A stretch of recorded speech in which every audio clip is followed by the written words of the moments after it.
Hello friends, welcome to my YouTube channel. അപ്പോൾ എന്താ പരിസ്ഥിതി ദിനമായിട്ട് ഞങ്ങൾ വൃക്ഷത്തൈകൾ വാങ്ങാനായിട്ട് പോകുകയാണ്.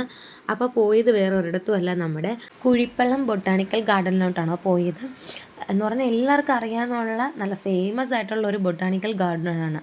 അത്യാവശ്യം നല്ല വലിയൊരു ഏക്കറിലാണ് കേട്ടോ ഇരിക്കുന്നത്. ഒത്തിരി എന്ന് പറഞ്ഞാൽ അത്രയ്ക്കധികം വൃക്ഷത്തൈകളുള്ളതാണ്. എൻ്റെ അറിവിൽ സത്യം പറഞ്ഞാൽ ലോകത്തിലുള്ള എല്ലാ വൃക്ഷത്തൈകളും ഉണ്ടെന്നാണ് എനിക്ക് കണ്ടപ്പോൾ തോന്നിയത്. കാര്യം അത്രയ്ക്കും വൃക്ഷത്തൈകളുണ്ട് കേട്ടോ.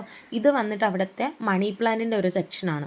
എൻ്റെ ഫേവറേറ്റ് ആണ് കേട്ടോ മണി പ്ലാന്റ്. അങ്ങനെ ഇവിടുന്ന് ഞങ്ങൾ മണി പ്ലാന്റ് എടുത്തായിരുന്നു. പിന്നെ വന്നിട്ട് ഞങ്ങൾ മെയിനായിട്ട് വന്നതെന്ന് വെച്ചാൽ നമ്മുടെ തണൽ മരങ്ങൾ എടുക്കാനായിട്ടാണ് വന്നത്. കാര്യം കൂടുതൽ തണൽ മരങ്ങൾ എടുക്കണം എന്നായിരുന്നു ഒരു ആശയം വന്നത്. അപ്പോൾ ഞങ്ങളുടെ KCMകാരാണ് കേട്ടോ ഈ പരിസ്ഥിതി ദിനം ആഘോഷിക്കുന്നത്. അപ്പോൾ അതിനോടനുബന്ധിച്ചാണ് ഞങ്ങൾ ഇന്ന് ബൊട്ടാണിക്കൽ ഗാർഡനിൽ വന്നത്, നമ്മുടെ വൃക്ഷത്തൈകൾ എടുക്കാൻ വന്നത്. അടുത്ത ദിവസം ഞങ്ങൾ പള്ളിയിലൊക്കെ പോയിട്ട് നമ്മുടെ പരിസ്ഥിതി ദിനത്തിൻ്റെ അനുബന്ധിച്ച് പ്ലഡ്ജൊക്കെ ഞങ്ങൾ പറഞ്ഞായിരുന്നു കേട്ടോ. അത് കഴിഞ്ഞതിന് ശേഷം ഞങ്ങൾ ചെടി നടാനൊക്കെ പോയി. പിന്നെ ഇതെൻ്റെ കുറച്ച് ഫോട്ടോഷൂട്ടാണ് കേട്ടോ ഗൈസ്. പിന്നെ നമ്മൾ ചെടിയൊക്കെ നട്ടു, അതിൽ വെള്ളമൊക്കെ ഒഴിച്ചു. ഇത് ഞങ്ങളുടെ ഇടവകയിലെ കൊച്ചച്ഛനാണ്. അങ്ങനെ പിന്നെ അച്ഛൻ എന്ത് ചെയ്തു, പിന്നെ അച്ഛന് ചെടി കൊടുക്കുന്ന ഫോട്ടോയൊക്കെ എടുത്തായിരുന്നു.